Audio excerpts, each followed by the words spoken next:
Jika Anda ataupun keluarga Anda lagi konsumsi furosemid, spironolakton ataupun hidroklortiazid, hati-hati kenaikan kadar asam uratnya.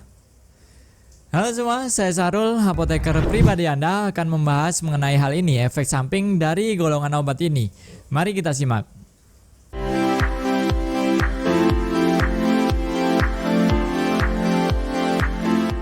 Pertanyaan yang pertama adalah sebenarnya obat untuk apa sih ini?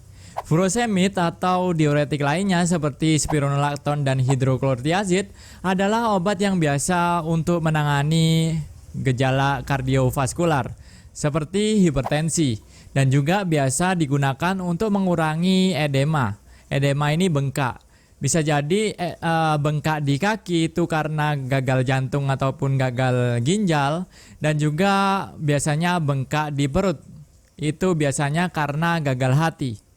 Dan juga biasanya untuk mengurangi edema atau cairan di dalam paru-paru kita.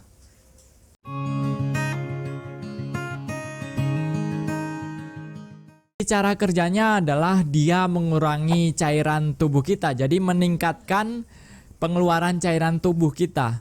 Sehingga yang tadinya hipertensi itu bisa terjadi karena volume darah kita itu terlalu banyak kayak gitu.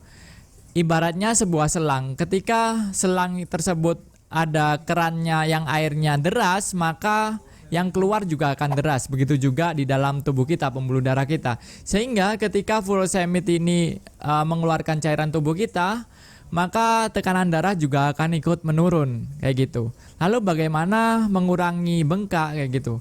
Bengkak bisa terjadi karena retensi dari air senyawa yang merembes yang biasanya terjadi di ekstremitas bawah, yaitu kaki. Sudah saya bahas di video ini. Nah, mengenai hal itu biasanya karena mekanisme kerja furosemid yang meningkatkan pengeluaran dari cairan, maka ketika kita minum furosemid, yang terjadi adalah beberapa jam setelah kita minum furosemid, maka kita akan pengen buang air kecil. Kayak gitu. Maka dari itu penggunaan furosemid sendiri tidak dianjurkan pada jam-jam istirahat.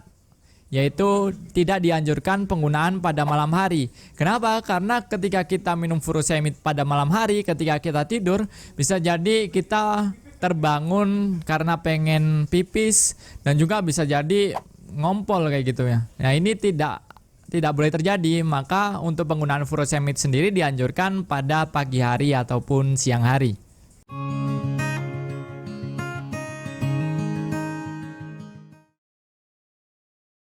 Dalam penelitian, penggunaan furosemid ini dapat mengurangi pengurangan asam urat dalam tubuh kita sebesar 40%. Jadi sebetulnya asam urat di dalam tubuh kita, di tubuh yang normal itu akan terkeluar secara sendiri. Nah, ketika kita minum furosemid, pengurangan asam urat tersebut akan berkurang 40%, cukup banyak. Maka dari itu di dalam penelitian disebutkan bahwa ketika menggunakan furosemid, spironolakton, dan tiazid yang lainnya, itu akan menaikkan kadar asam urat kita sebesar 6%. Cukup banyak. Hal ini juga berkaitan dengan dosis yang juga dipakainya kayak gitu. Jadi apa sih itu asam urat? Jadi asam urat, ketika asam urat ini di dalam tubuh kita secara terus-menerus dan lama, maka akan terjadi kristalisasi yang menyebabkan kita nyeri. Biasanya kristalisasi tersebut yang khas itu terjadi di pergelangan kaki, di bagian kuku jempol kayak gitu. Nah, itu akan terasa nyeri ketika asam urat ini tinggi. Jadi ada dua mekanisme kenapa obat ini bisa meningkatkan kadar asam urat.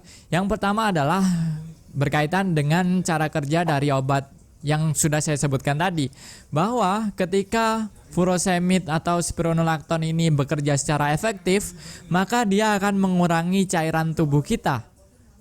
Nah, pengurangan cairan tubuh volume kita itu juga berpengaruh pada asam urat. Jadi ketika volume tubuh kita turun, volume cairan tubuh kita turun, maka akan mengendapkan asam urat, dan juga asam urat tersebut mengendap dan terjadinya yang namanya kristalisasi. Nah, hal ini biasanya terjadi di sendi kayak gitu. Jadi ketika kita tiba-tiba nyeri sendi itu bisa jadi karena kadar asam urat kita yang tinggi. Yang kedua adalah karena obat ini itu dapat mengurangi transporter pengeliminasi dari asam urat. Jadi ketika transporter pengeliminasinya dikurangi, otomatis kadar asam urat tersebut tidak bisa keluar lewat tubuh kita kayak gitu. Jadi transporter eliminasi itu berada di ginjal, sehingga kadar asam urat ini tidak bisa dibuang melalui urin dan menumpuk di dalam darah kita, dan nantinya juga akan menjadi endapan di sendi. Jadi awasi dan kenali tanda-tanda ketika asam urat di dalam tubuh kita itu lagi tinggi. Dan juga menjadi sangat penting untuk kita tahu bahwa kita harus mengurangi konsumsi makanan dengan kadar purin yang tinggi. Yaitu saya sebutkan dan bacakan di tabel ini.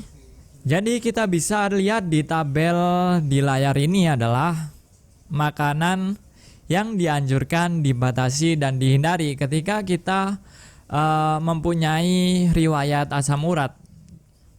Nah, untuk makanannya ini saya fokus akan menjelaskan yang dihindari saja. Yang dihindari untuk bahan makanan lauk hewani itu ada jeroan. Jeroan ini yaitu hati, ginjal, jantung, limpa, babat. Jadi harus dihindari. Dan juga ini ada sosis, sarden, bebek. Nah, itu makanan yang sering kita konsumsi kayak gitu. Nah, itu harus dikurangi oleh pengidap asam urat yang tinggi. Dan juga untuk lauk nabati adalah kacang-kacangan. Nah, untuk kacang-kacangan di sini tidak terkecuali tempe. Nah, untuk tempe sendiri itu dibatasi. Jadi boleh tapi harus dibatasi. Jadi boleh itu sekedar pengen aja kayak gitu, pengen tahu rasanya lagi kayak gitu. Lagi pengen kayak gitu boleh untuk mengkonsumsi tempe ataupun tahu. Untuk kacang-kacangan yang diawetkan itu harus dihindari. Lalu sayuran. Nah, sayuran ini juga ternyata tidak boleh. Sayuran apa? Itu sayuran yang diawetkan, yang harus dihindari. Tapi juga ada sayuran yang harus dibatasi karena mengandung purin tinggi seperti bayam, buncis, daun melinjo gitu ya, yang sering keripik melinjo kan rasanya enak, terus kita nyemilin. Nah, itu juga harus dikurangi. Lalu buah-buahan yang dikeringkan kayak gitu. Dan juga alkohol, minuman bersoda itu juga harus dihindari.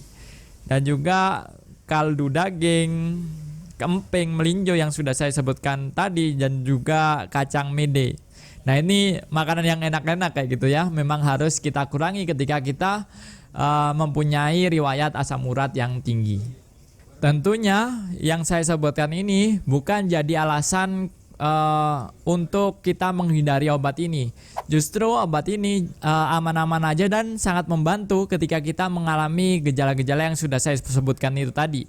Jadi kita hanya perlu mengawasinya, dan ketika asam urat kita ternyata memang tinggi, tenang, pasti ada solusi. Jadi ada obatnya ketika kadar asam urat kita itu tinggi. Untuk lebih tahu tentang obat asam urat ini nanti silakan teman-teman bisa subscribe, dan juga kalau teman-teman pengen tahu pengetahuan obat yang lain bisa klik kotak di samping ini. Itu aja dari saya Sarul dari Tentang Obat. Bye.